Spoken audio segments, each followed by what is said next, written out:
What is going on, guys? It's Igor here, and I'd like to welcome you to the Salem Q&A time, episode 3. So before we go ahead and we jump into the questions and giving you guys all the Salem knowledge you'd like to know, I want to mention two things. First of all, you're probably looking at your screen and you're going, hey, wait a minute, that's not where Igor usually films his videos. Where is he at? I have moved. I actually am playing with a real-life friend of mine. I've known him for a while, and I got sick of not having anybody I knew playing Salem with me, so I was like, you know what, I'll go and I'll join up with you guys, and you know, I play with a few friends that he plays with, so it's been a little bit hectic for me. I've been actually working on leveling a whole plot and setting up my new settlement, so it's huge, so hopefully I can bring you guys all the knowledge that you need to know with this space that I have to work with here. Second of all, Facebook and Twitter. Those two things are up and fully functional and running. I do use Facebook more so than Twitter, mainly because there's only a couple people that follow me on Twitter. And for all of you who have liked the Facebook page and who have followed me on Twitter, I do appreciate it. I want to give you my thanks personally. Second of all, if you haven't liked my Facebook page, I would highly suggest you do so, because pretty soon here I'm going to probably start live streaming, and I'm only going to announce it on Facebook. I might make a video once, maybe twice, basically because it takes way too long to render a video just to announce when I'm live streaming. So if you guys want to join me for the live stream, you want to know what I'm doing, and maybe you want to know what quirky things are going on in my life, you can like the Facebook page, follow me on Twitter. I will be, posting on Facebook regularly. I won't be posting on Twitter as much until I get a few more followers, mainly because it's, kind of hard for me to manage everything with everything else that's going on. So with that said, just do that. Like me on Facebook and follow me on Twitter. That way you guys can know when I'm live streaming. You want to hear funny stuff that's going on in my Salem travels or anything like that, that's where that's at. So, jumping on into the questions that we do have a few of them. They're going to be pretty lengthy. I only have 4 of them for you today. But from the 4 that I do have are, some of them have a little bit long, lengthy explanation. So, first question I will read here comes from Denmark Pones, and he said, or she said, whoever, could you explain how firearms work? I sure can. The only problem is they don't work. So, I can't explain it. No. They actually do work. The only problem with firearms is that they are not fully implemented into the game yet. So it's kind of hard to use them, mainly because they haven't implemented ammo. They're not going to be unlimited ammo. You're going to actually have to have ammunition for them, and you're going to have to craft the ammunition. So they haven't put that in the game yet. So right now, I'll show you how to do this here. You just equip the flintlock musket, and cool little 3D model on your back there. But basically how you do this is when you go into combat, which I'm already in, whoops, you go into combat, you go into attacks, and you get this little thing called shoot. And when you click it, you click in the direction. Now let's say this cricket over there, well, I'll wait for him to stop moving for a second, and you click the cricket, he charges up for a second and fires. Now it only did 0.5 damage. That is a problem. Every shot, no matter what you do or what you're using, they all do 0.5 damage. So I could hit this cricket 17 more times, and every single time it's only going to do 0.5 damage. So being that they haven't actually been fully implemented into the game yet, I can't really explain how they work. So just kind of bear with me on that. But right now, if you want to try and kill stuff from across the water, or you got a rattlesnake in your way across the river, you can do that. They do have a rather large range, a long range. So, I mean, you can use them. A lot of people were actually using them to kill bears for a while. So, I mean, you can use them. They just don't work very effectively. So that's pretty much how firearms work. And second thing that I would like to read, our next question comes from Waterblade Ninja. He asked a question in maybe the past 2 videos I've had. But he asked, what yellow bile is recommended when killing a beaver? Killing beavers are kind of weird now. Unfortunately, I could not find one to show you guys. But killing beavers is very strange, mainly because they actually... They don't just stand there and attack you anymore. They actually have this special ability where they spin all over the place, and there's this weird carnival music that plays. Yeah, I don't know about that part, but either way, what happens is when they do this special spinny trick move, they aggro all other beavers within the area. So, honestly, just to kill one beaver, if you want me to simply answer the question, I could say, yeah, it takes about, I don't know, maybe I would say I'd feel comfortable with 15 to 20 yellow bile. Somewhere in there is probably where I would recommend trying to kill a beaver, mainly because they do have, I think, 10 health, and to one-shot a beaver, you actually have to have 40 biles. So to two-shot a beaver, you're looking at maybe 20. You could probably do it successfully at 15 if you're careful, but aside from that, that's pretty much how the beavers work. They actually changed. Once again, I'm going to be making a video about how to kill everything, and I'm going to make a video, you know, how everything works and how to kill all the creatures in the game, except for bears, because I can't even kill a bear yet. So that's kind of how beavers work. I don't really have much else left to say, mainly because I'm going to explain it later on, so I'm not going to get into extreme detail right now. But if you want me to answer the question simply, I would probably say right around 15 to 20 you'd be safe. I'd probably recommend, you know, right around 15 blood, somewhere in there, 15 to 20, just to be safe if you want to make sure you are going to win. So, next question comes from Anomaly for Life, and it's actually a 3-part question. Terraforming to get the land perfectly flat is very difficult. 2 questions, actually 3. But number 1, how far can you terraform the forest until it no longer goes down? Well, terraforming is very strange, so I'll answer that one first. Terraforming doesn't really go off of how far you dig down, it goes off of the tiles around it. So let me just show you out here because I don't want to mess up my plot. But it goes off of height and how far you are from the next square adjacent to it. So if you have Ender's Client, or I think Ender's Client, I don't know if BD or any of the other clients, I think there's only 2, but you know, I don't know. But I don't know if they have this nifty little land selection tool, but if you hit Control L, it brings up this area select, at which you can do this and make all sorts of pretty rainbow colors. But basically what this is it's a height map. It tells you that red up here is the highest point, blue down, that dark blue is your lowest point, and you can see it kind of angles up. So basically what I'm going to do, you know what, I'm just going to show you. I'm going to take my shovel out, and I'm just going to hit my number 3 that I have selected to dig, and I'm going to click this tile right here. And he's just going to go to town, and he's going to dig, and he's going to dig, and he's going to dig. So we're just going to wait, and we're going to wait some more, and I'm going to show you what I mean by the tiles adjacent to it. So now he's obviously either full on dirt or not. I don't care, I'm dropping it in the water. So if I go to redig this tile, now that I've got it down that far, if I go to redig it, this area is too steep to be dug. So how do you get around that? Well, what you do is I would go, let's go 1 tile down here, 1 tile on this one. I'm just going down, straight down. 1 tile on this one, 1 tile on this one, and you just repeat the process all the way around. I actually don't think I won't even do that one in the middle there because I think that's already low enough. So now that I've gone 1 down on all of them, theoretically, I don't know if it's going to work properly, but I should be able to go down 1 more in here. There you go. And no more, just 1. So it goes off of the tiles adjacent to where you're digging. I could keep going down, and I could, you know, this whole square, I could dig this whole thing straight down as far as I could go, as long as the adjacent tiles aren't too steep.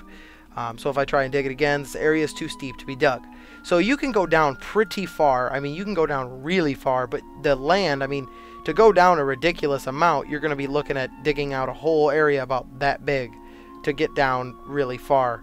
So I don't really know why you would want to go down that far, but, you know, hey, if you're trying to make something look cool, or you're making a moat around your place, or whatever the case may be, it's all well and good.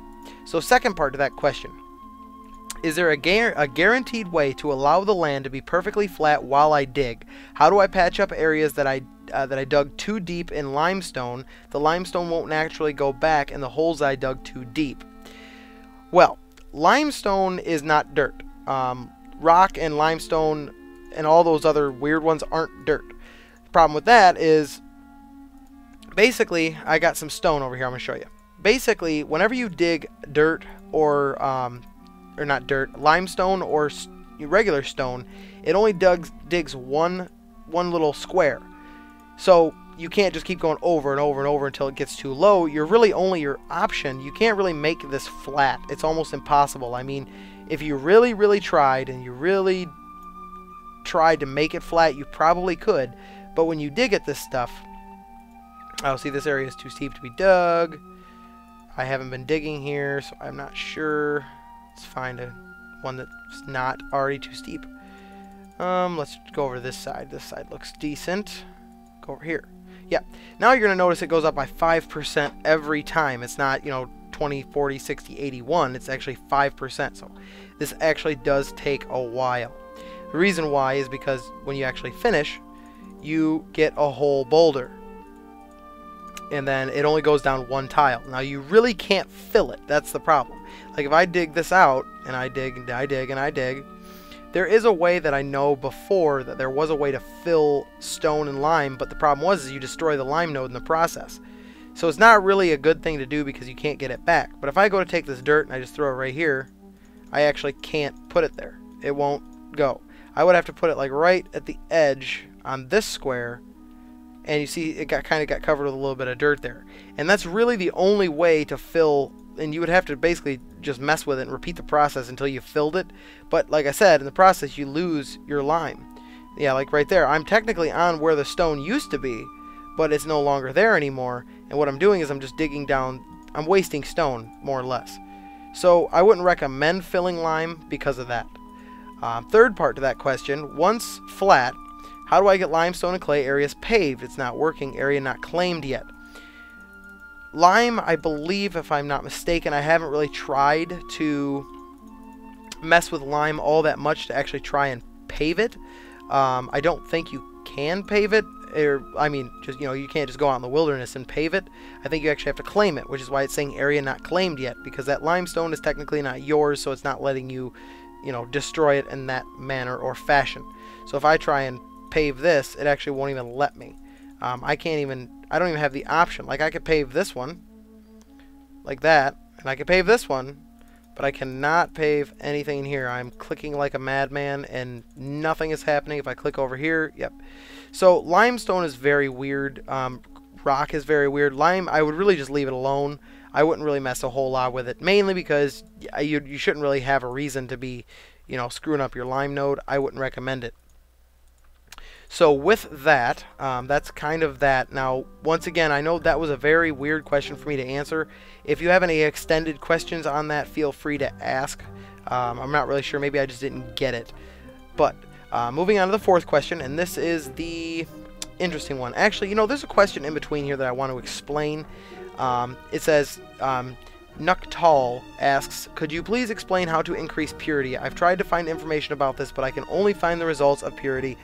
But I can only find the results of purity, but I haven't found out how to increase it. The reason why you haven't found out how to increase it, because it actually isn't in the game yet. It is in the game for a few things that I will leave secret. I'm not going to release said information that I do know a little bit about, but there are information I will say. One is metal. Metal nodes, you can increase the purity by finding a node, making dowsing rods, using those dowsing rods to go find another node, using that node to find a better one, and you keep making dowsing rods and they keep getting better in purity and so on and so forth, and you keep finding better metal nodes. There is a way to increase farming, and there is a way to increase the purities and stuff like that, but as I'm not 100% familiar with how that system works right now, and there are a few things that I'm just not going to say because I don't know. First of all, I don't want to get it wrong if I do say it, and second of all, I don't know if somebody was just lying to me when they told me or not. I haven't had a chance to test it. But purity isn't actually fully in the game yet. Loftar has told me in IRC chat that alchemy or purity is due to change. He doesn't know if, I don't know if it was either he didn't like how it worked or he just didn't really care for the feel of it. So I'm not really going to say much. Like I said, once that information is released, I will post a video, and once I figure out how to do purity, I will let you know. So with that said, I will move on to the next question, which is what I was talking about earlier. It is the very long question that I'm going to have to try and answer. And once again, please, if you have questions that follow up to what I'm answering, if I didn't answer them very well, just let me know what you didn't understand, and I'll redo it next video I do. I'll make time, and maybe I'll just make the video a little longer, and I'll explain it again if I have to. But with that said, the fourth question, once I find it here on my list of questions, is wow, I don't even know where it went now. Vlado Kuparov asked us agriculture question. how to get higher tier crops and how does the purity system work for them. Well, once again, like I said, I don't know about the purity on crops fully yet. I haven't had a chance to mess with it. However, I do know about how to tier up your crop fields. Although I haven't done it to a certain extent, I do know how it works. I just haven't had the time because I've been making videos for you guys because I care more about making sure you guys know how to play than I know how to play because, well, I already kind of do. So first of all, in this plot, I'm just going to build a random field and I'm going to explain this as I go. And once again, I said this is going to be confusing. Follow along. I'm going to try and explain it as simply and as easily as possible. So once you have a field built like so, if you right click on it, you get these 4 weird little bars. You get upkeep, and then once you plant something on it, you'll see speed, plenty, influence, and one more. I think I can't recall what it is. Anyway, but how to tier up your crops is very mathematical. At least I consider it mathematical, because there's, well, currently 5 crops in the game, and that's cabbage, ears, or cereal, cotton, pumpkin, and corn. Now, if the wiki is correct, basically what happens is each crop takes away from 2 of these bars and gives to the 3rd.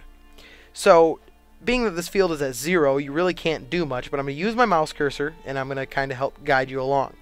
So, let's say you plant a cereal field in this field I'm walking on. What the cereal field is going to do is it's going to remove numbers from bars number 4 and bars number 1. So the 2 sidebars it's actually going to take away from. Now you can't take away from something you don't have, right? So it's not going to do anything. But what it will do is it's going to give to number 2. So you're going to see 2 bars going down, 1 bar going up.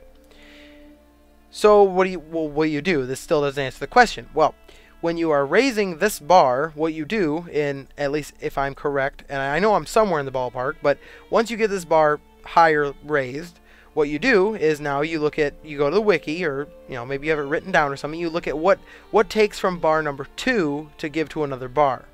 Well, there's actually 2 crops that take from bar number 2 and give to a different bar. Cotton takes from bars number 1 and bars number 2, but it gives to bar number 3. Now that one we haven't got anything in yet because remember, cereal took from 1 and 4 and gave to 2. Where cotton is going to take from 1 and 2 and give to 3. Super confusing, right? I know. It's really confusing until you start figuring it out, but you just got to basically rotate your crops. That's what they mean by rotating the crops. Keep planting cereal in this until you get this bar pretty high, and then you figure out, well, what else do you want? What else do you want higher tier? So what you do is you do the math, you figure it out. Like let's say I want, Sea Island cotton. Now, I'm pretty sure that to get tier 4 or tier 2 or tier 3, you have to have the bars that it takes from at a certain level. So, cotton takes from 1 and 2, and it gives to 3. Well, or 1 and 2, I'm sorry, right, the first 2, but it gives to 3. So, well, now we got to figure out how to get these first 2 up. Well, cabbage gives to number 1, and corn and cereal gives to number 2. So, cabbage does not take from 1 or 2, and corn does not take from, well, it takes from 1 and 3, but cabbage will not take from 1 and 2, and it will give you, it gives you 1, and then you need to find out what gives you 4. Well, what gives you 4 is pumpkin. So, and basically in the meantime, what you do is you just plant some pumpkins, and it will take from 2 and 3, and it will give to number 4. And then you raise number 4, and then plant cabbage. It will take from 3 and 4, but it will raise number 1. Now this bar is going to go down while this one goes up, and then you rotate them to keep these bars just about even, and then you plant cereal, or cotton, I'm sorry, plant cotton, and if these bars are all the way to the top or close, you'll get a higher tiered cotton, from what I've understood. I could be wrong, correct me if I am, please, but that's from what I've been told how it works. I haven't managed to do it yet, mainly because I try and do so much I can't get the chance to do so.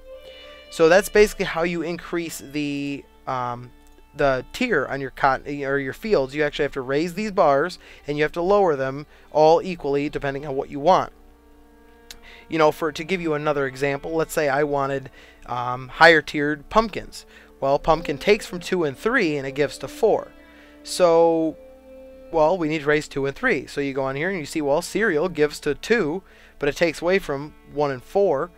So we need 2 and 3. So, well, it doesn't take away from 2 or 3. So it helps us raise number 2. Now we need number 3. So we need to find what raises number 3, and that's cotton. So you basically rotate cereals and cottons until you get 2 and 3 up nice and high, and then you plant your pumpkin. And whatever it takes from will give you, it'll give you your higher tiered pumpkin. So that's from what I understood. I know, like I said, it's super confusing.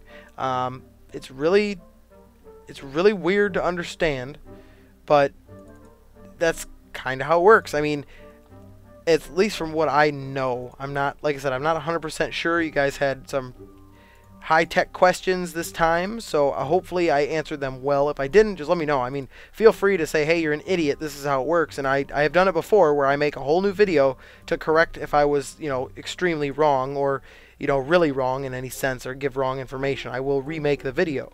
But, I don't know absolutely everything yet. I'm hopefully going to get there eventually someday, which might be in the next, 2,000 years, somewhere in there. So hopefully I can answer your questions. That was about all 4 that I had. Well, technically kind of 5. There's another question that somebody asked, said I didn't put a link on my gluttony video. Well, mainly I forgot to put it in the description. I tried to link it in the chat, but it wouldn't allow me to. So if you just go to my channel, go to my videos, you go to my tutorials, my uploads, you'll be able to find it. It's right there. I did a video on the gluttony tutorial where I actually did a scripted video, and I did a gluttony let's play. So those are 2 videos that show you, hands down, basically where to do it. So like I said, Facebook, like the Facebook, follow me on Twitter. I will be announcing when I will be live streaming. Like I said, I'll give you guys the benefit of the doubt. I might make a video once or twice tops and let you know when I'm live streaming, but it does take forever to render, so it's not really, it's time consuming. So like I said, like the Facebook for me, appreciate it. Follow me on Twitter, and you guys will get funny little things that I'll maybe say, or little things here and there that I might do for you. And for right now, guys, that is all. Hopefully you guys got something out of this. I am extremely tired. I am kind of out of it, so my questions were, I don't know, they were a little off-putting, and I tried to explain them the best I can. So until next time, keep these questions coming. You got any more? Post them in the link, or post them in the comment box down below, and once again, like always, I will answer them, and I will answer them as fast as possible. Hopefully it won't be so delayed next time. And like always, guys, thanks a lot for watching, and I'll see you in the next video.